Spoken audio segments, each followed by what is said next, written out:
Invite a Budget Blinds style consultant to show you how to transform your rooms just by changing your window coverings. Canada's #1 choice for window coverings. Visit budgetblinds.ca today. This is Newcap News with Annika Notveit.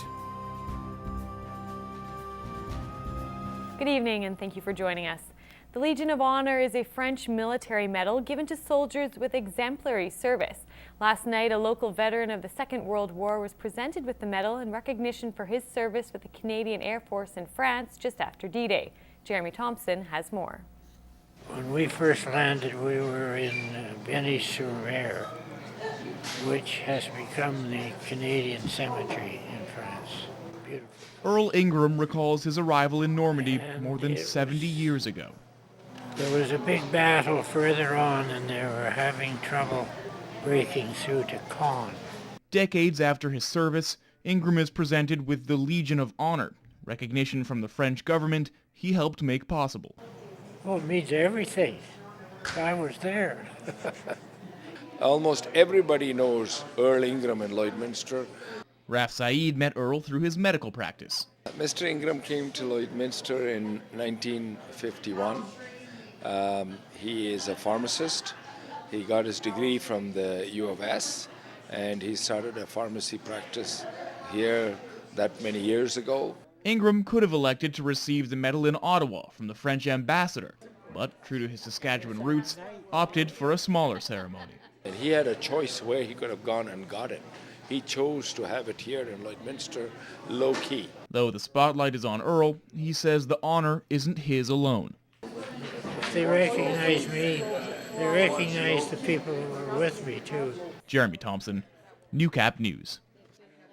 It's been a busy week for the Britannia-Wilton Fire Department, responding to 5 separate calls. Most were grass fires. 6 fires since Monday. It's a strain on the crews for sure. It's a strain on everybody. You know, lots of us haven't seen our families much this week, and lots of us have missed a lot of work this week. Fires started along train tracks east of Lloydminster Wednesday and Thursday. Fire crews then located 2 more fires north of the city. After 4 hours and help from locals and the Paradise Hill Fire Department, they managed to contain the blaze and prevent major property damage. It's just so dry, and with the winds we've had, things move really, really quickly. We saw that Thursday with the biggest of all the fires we had this week. That fire was moving at a very rapid pace thanks to the dry conditions and the wind. The conditions have resulted in a partial fire ban in the RM of Britannia, which includes Sandy Beach. All fire permits that were issued have now been cancelled. The ban means any recreational fires must be contained, supervised, and fully extinguished after use. West of the border city, the county of Vermilion River is also under a partial fire ban. Well, usually goose hunting season is in the fall, but this year it's different. For the first time ever, a spring season is open. Due to a huge overpopulation of snow geese, the Alberta Fish and Game Wildlife Association is actually encouraging hunters.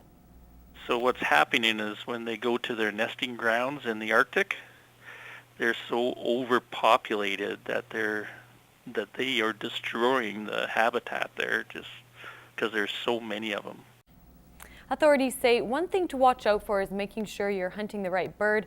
Trumpeter swans look very similar to snow geese, but are listed as threatened species. There's an estimated, last estimate was that there's only 166 breeding pairs in Alberta. To note, hunters are allowed to get 50 snow geese a day. Well, what comes to mind when thinking of the classic pioneer story? Well, for an author from Edmonton, she's recreated the adventures of a German Lutheran family fleeing from Russia and settling in the Melville area. I wanted to immortalize the real ordinary Canadian, you and me, not the rich and famous, not the politicians. Corinne Jeffrey says the books are creative nonfiction as the original names are changed. Went back to these homesteads, made a research trip there, and then began to write. So full of secrets and intrigue. In fact, they are page turners. Her most recent book in the Understanding Ursula trilogy is called Choosing and takes place from 1940 to 1989.